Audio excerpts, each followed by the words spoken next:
Man, if that said, base me dares in Hifston. Nobodies, Jacob and Noel, we're friggin' nobodies. Welcome to our show, we're friggin' nobodies. We don't know much, we're friggin' nobodies. We're old and out of touch. Okay, I do want to make sure. Oh, I'm so happy it cut in when it did and not 5 seconds before. Yeah. Did you want to, I think you should start first. I should start first. You should start first. You started last time. Oh, hey, we're friggin' nobodies. Friggin' Nobodies. He's Jacob. I'm Noel. And he's going to start. I'm going to start. This is about Russell's Conjugation. And much like last week, I hope we have a snappier title when the video comes out. You will see that down below. Russell, that's your name, dude. It is my last name. That comes up in the write-up. Ooh, I'll throw my glasses on here real quick. These nice brown glasses. He's old. He can't see without glasses. Well, I can, just not very well. Okay, Russell's Conjugation. Hey, mine starts off, I am firm. Goes nicely with the end of the last episode. All right, Russell's Conjugation. I am firm, you are obstinate, and he is pig-headed. That is Russell's Conjugation. Oh. Bertrand Russell, to be precise. 3 phrases, all making the same basic claim, but phrased positively, neutrally, and negatively. I didn't know the name of this phenomenon. This was Noel's contribution, and this was his idea. It's my topic. This sweater is very unflattering. I'm familiar. I kind of like it. But I am familiar with the concept nonetheless. I've seen news articles say things like, Putin invades Ukraine, next to an article about Israel and Palestine that claims Israeli forces cross into Palestine. Seriously? Invades or cross into? That's moral framing.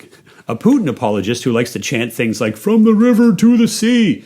Is that the chant? I think so. I don't know. I like moral apologists. That's a good phrase. Might prefer a Putin apologist is what I said, but I like that too, though. You're right. No, you had moral apologists in there, did you not? No, but you liked a thing that I didn't say, and I agree. Oh, okay. Might prefer those things are framed the other way around.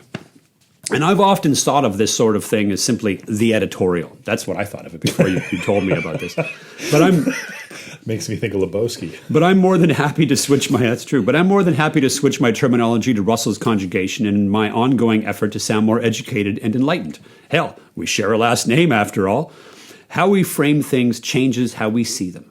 Language is manipulative.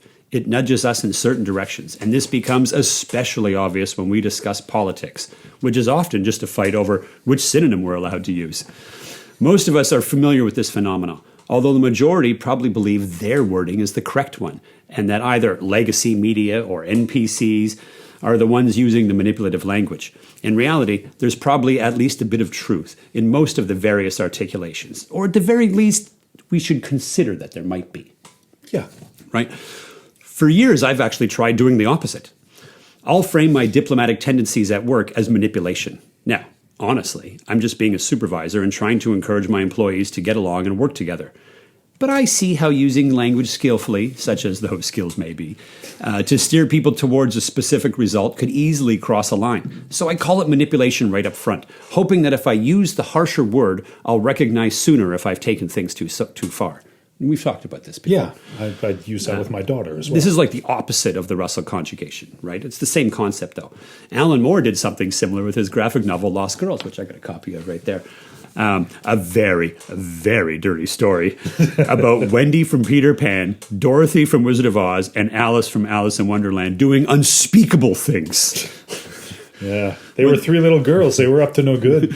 When the book came out, Moore knew it would cause controversy, so he simply called it what it was, pornography. Now, he understood that if he used the harsh word, critics and fans would rush to soften it, and sure enough, many reviewers quickly upgraded it to erotica. Exotic dancer. I remember the now shamed Neil Gaiman reviewing Lost Girls and noting that while Moore called it porn, it didn't make for a very good one-handed read. And as someone who owns a copy and has read it, I can confirm. It's more gross than titillating. But let's go back. Language matters. Yeah, it sure does. It sure does. I've always thought it was helpful to point out to friends when they lean too heavily on certain phrases or fill their sentences with, like, you know what I mean? Because words matter. Especially now, when so much of our communication has been reduced to text on a screen, stripped of tone, body language, and all the other human signals that normally help us understand each other. So it's worth pausing for a moment about thinking about the words we choose. Try alternate phrasing. Try inhabiting someone else's perspective. You can't fully do it, of course. We talked about that last episode. But try. Might talk about it in this one, too. Because sometimes the difference between a firm man, an obstinate man, and a pig-headed fool is nothing more than which adjective you decided to use. Yeah. Thanks for the topic, Noel. Hey, that's a good one. Oh, are we doing that? There's so many topics I wanted to thank you for. Honestly. Because there's so few. He gets revved up about stuff. I do get revved up. And then he'll think about it for hours and then drop it as a topic. And then I got to make something up. And part of me likes it. The other part is irritated that I have to do some thought. Well, these last two were yours, and I had to do research this time. You passed me a beer. It's exhausting, isn't it? Yeah, it was exhausting. You want a good beer? Or? It took at least an hour. You have no idea how difficult this is. So I call this Conjugation Nation, eh? So this was supposed to be about the Russell conjugation, and in a way, it is, just not directly. So bear with me while I digress. It's frustrating sometimes when you're required to confront and eventually concede an ugly truth about yourself. There have been so many times in my life when I've been forced to make such an admission. When I realized I was an idiot, it was hard. At first, then it was kind of liberating and something of a relief. I now know that there's a part of my brain that is disgusted by, but compelled to watch, the grossness of the human body. Whether it's horrific medical procedures, or pimple popping, or terrible parasites that live in or on a person, it's revolting, but I can't help but watch. Oh, I can. One of my more recent epiphanies, I really like commercials.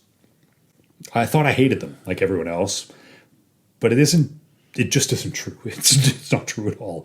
Foreign commercials are engagingly bizarre and titillating. Noel, please tell me about your D&D character. I want to know everything. It's one of my favorite things about traveling. Commercials from my childhood are not only nostalgic, but often strange and darkly revealing of the times. Let Castle Building Center show you how. Yeah. No one's gonna, well, someone might know. Older commercials are disarmingly direct and laughably naive, and I love them, but I never really thought about why or how.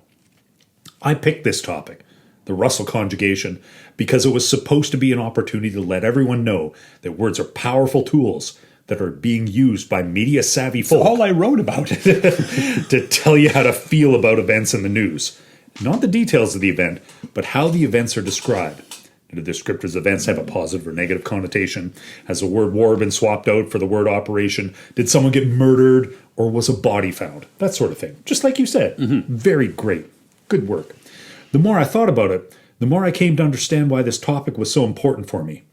I don't like being told how to feel about a situation, especially if the teller isn't being upfront with their intentions. It was a big deal when I realized the extent to which the journalistic media was telling me how to feel about events, by using vocabulary against me, and taking advantage of their supposed journalistic objectivity. It hurt, because it made me feel like a know-nothing rube. That's where commercials come in. The hucksters that are making the damn things are doing everything in their power to catch your attention, tell you how to feel, and get you excited about a product that is not much different than a dozen other of similar ilk. It's gaudy and horrible and manipulative, but it's harmless spectacle. I'm an old man now, and I'm mostly immune because I've been surrounded by these snake oil shilling bastards my entire life, and I know that I really don't need a 4-in-1 hair treatment, or a soapy gasoline that cleaves my engine as it explodes. I know they're liars, looking out for their best interests at the expense of mine. But I don't have to give them my time or money. And to be honest, they can be pretty damn funny or clever. So I like watching them. I like commercials. As I said earlier, as a society changes, so do the commercials. And they try to find new ways to infect the culture with enthusiasm for a drier sheet that will bring the family together in a smiling group hug. It's funny stuff, man. When it comes to journalism, it's not so friggin' funny. I don't have a choice about the product because I need to know what happens in the world to make sense of the world that I live in. And I can't be everywhere at once, to see it all firsthand. I don't want my money, whether it's tax dollars or subscription fees, going to an institution bent on bending my emotions one way or the other. I understand that words do change the way that events are interpreted, and you can't always be objective. But if I'm getting consistent push to feel events one way, then it becomes needlessly difficult to parse that information I'm getting, because I have to try to extract the information from only one side of the story. I don't want journalists selling me a story about the real world. Just tell me what happened, and keep the opining to a minimum. Life is difficult enough for an idiot, without having to constantly defend yourself from shills trying to take advantage of your poor, ignorant brain for their own gain.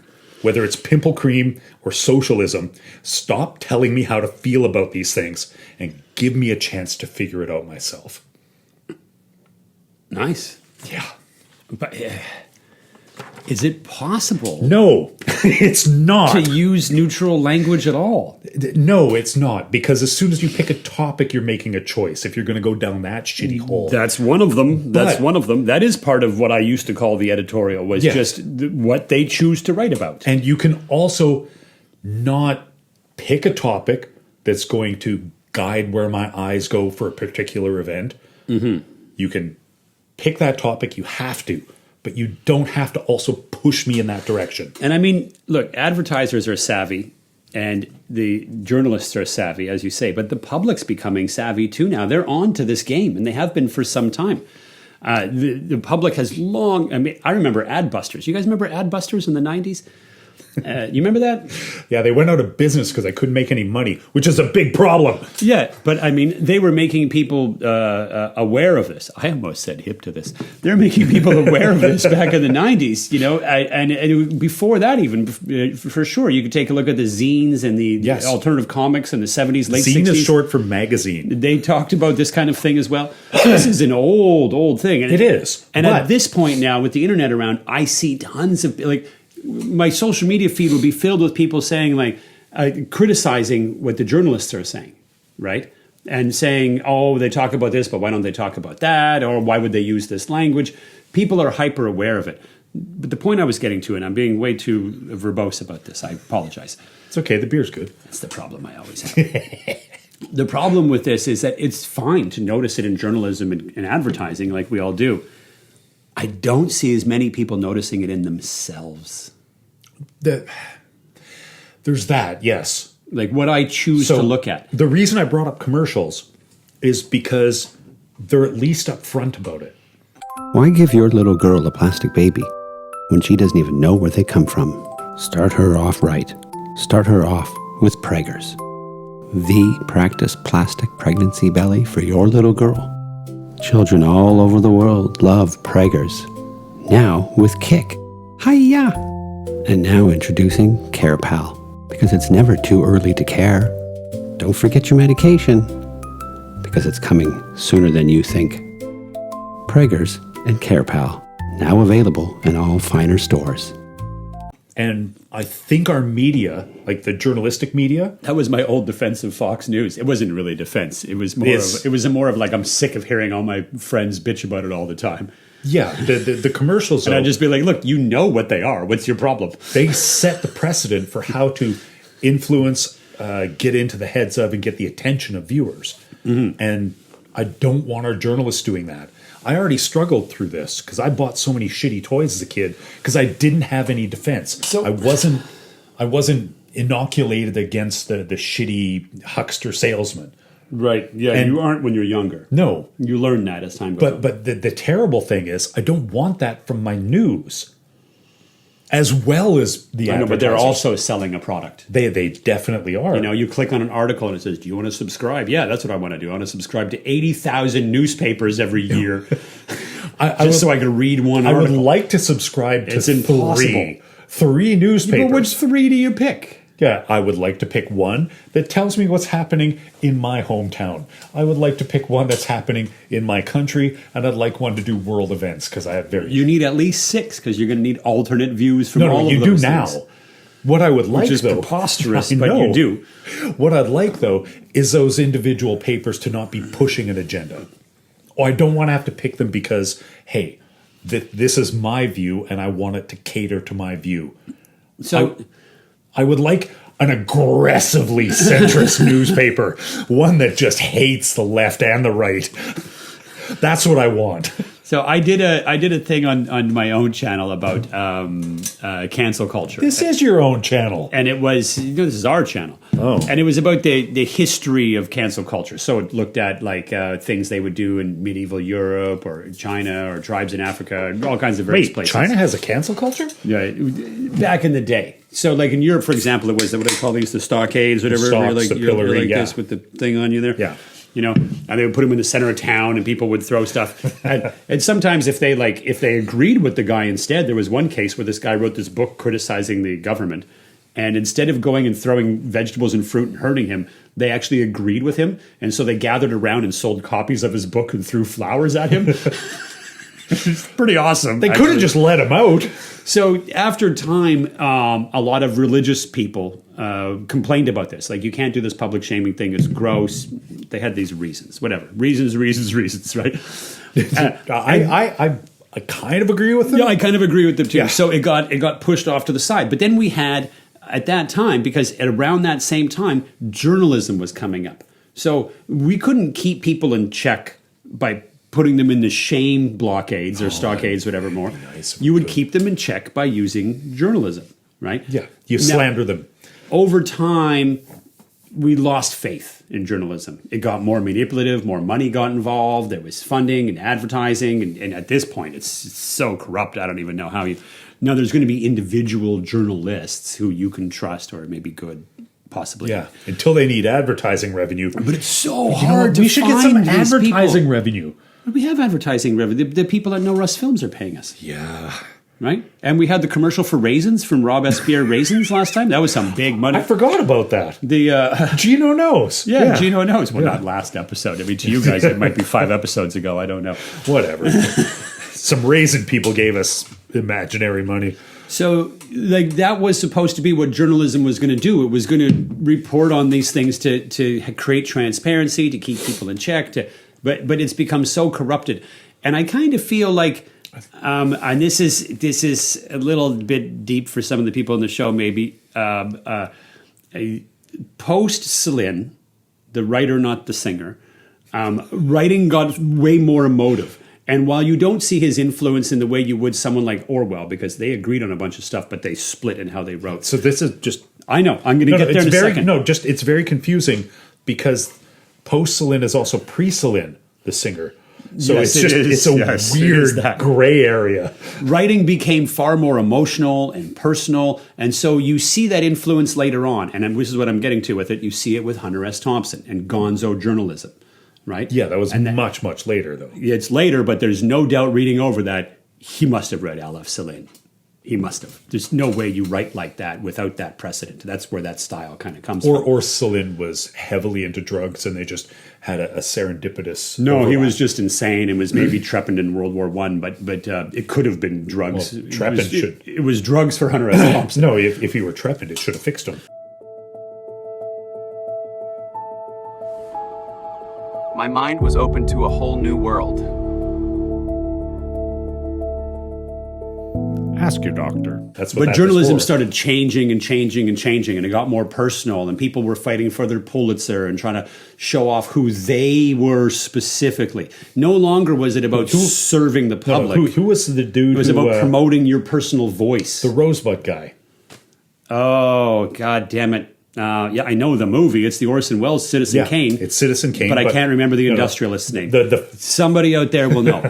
The fellow who ran that, one of his writers is the guy, Ambrose Bierce, wrote The Devil's Dictionary.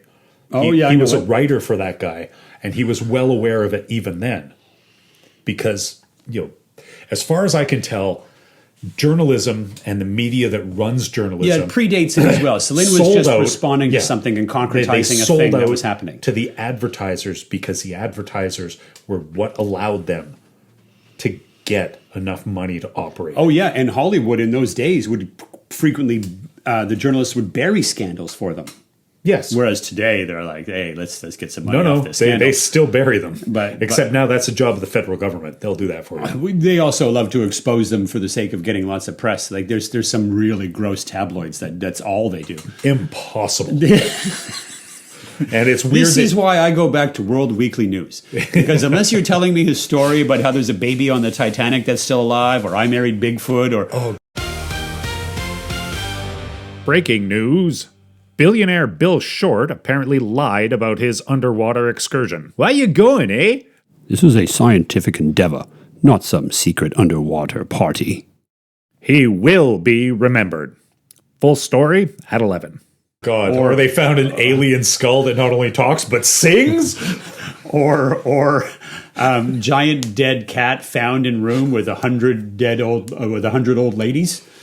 Wow. that wasn't one. That's great. I saw it Yeah. in World Weekly News. There's so many good ones. In local news today, a trans woman bit a werewolf, and the werewolf got pregnant.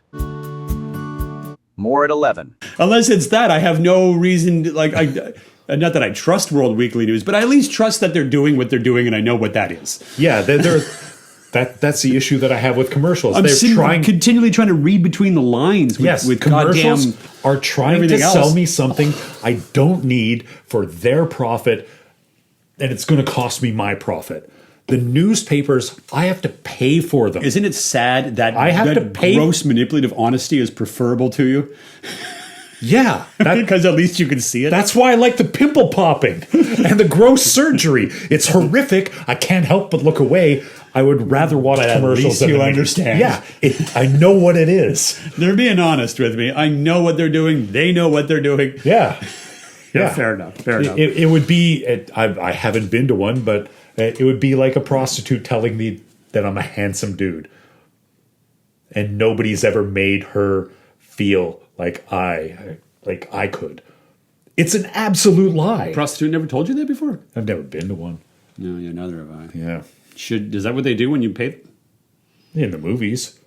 It's really how I know most of my life. It's from the movies. God, what a sad testament to the things that I know. It is. It is a lot of what we know because we raised in such a small rural community. There wasn't really much to observe. You could go out on the highway and look at the empty highway. Yeah. Life is a highway. And it turns out reading the Dragonland series didn't teach me a lot about the history of Northern Europe. Well, did you read all of Dark Sword, though? That would really help No, you. I didn't. Dark Sword wasn't my thing. Okay, well, we're over 20 minutes. Again, boy, that goes fast. And I don't know if we solved Russell's conjugation or Well, not. I'm going to check. But I checked what I- last episode. I'm going to check again. Do you want to sum up for us? I keep summing them up. I've been watching some of these things repeatedly, and holy God, am I obnoxious. Summon up what? The episode, what just happened? We just summoned the episode. How's that for obnoxious? Yeah, well, I'm not asking you to be a sorcerer. Yeah. So I don't want to talk about this again. I don't think he does because we figured it out. And I hope you figured it out as well with us. Thanks for coming along. He's Jacob. He's Noel. We're friggin' nobodies. And that's the case. So long. Rock and roll. You can turn